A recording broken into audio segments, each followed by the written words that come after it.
Friends, so ఇవాళ 6th day of Dasara నవరాత్రులు. ఈరోజు మనం పూజ చేసుకునే అమ్మవారి పేరు కాత్యాయని మాత. ఆ అమ్మవారికి ఆ పేరు ఎలా వచ్చింది, అమ్మవారి స్టోరీ ఏంటి, సిగ్నిఫికెన్స్ ఏంటి, మనం ఇప్పుడు తెలుసుకుందాం.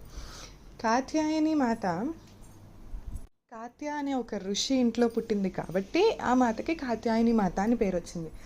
బేసిక్గా ఈ అమ్మవారు ఎందుకు అవతరించారు అంటే, మహిషాసురుడు అనే ఒక అసురుడిని సంహరించడానికి కాత్య అనే ఒక ఋషి ఇంట్లో పుట్టి తను 4 లేదా 10 లేదా 18 చేతులతో తినని యుద్ధ దేవతగా పూజిస్తారు.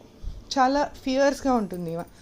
ఆ మహిషాసురుని సంహరించడానికి ఈ కాత్యాయని మాత రూపం దాల్చి ఆ మహిషాసురుని సంహరించింది. ఇలా సంహరించినప్పుడు ఈ ఈ పర్టికులర్ కాత్యాయని మాతని మనం దేనికి పూజిస్తాము అంటే, ఏమైనా ఈవిల్ థాట్స్ కానీ ఏదైనా పాపాలు కానీ చేసినా అవన్నీ పోవడానికి. అండ్ జనరల్గా ఇవాళ అన్మ్యారీడ్ గర్ల్స్ మంచి హస్బెండ్ దొరకాలని వ్రతం చేస్తారట. అది నాకు కూడా ఈ మధ్య తెలిసింది. సో ఈ కాత్యాయని మాతని పూజిస్తే మనకి వారియర్ గాడెస్ కాబట్టి చాలా ధైర్యం, ఈవిల్ సిన్స్ అన్నీ, పాపాలన్నీ పోతాయని చెప్పుకుంటాం.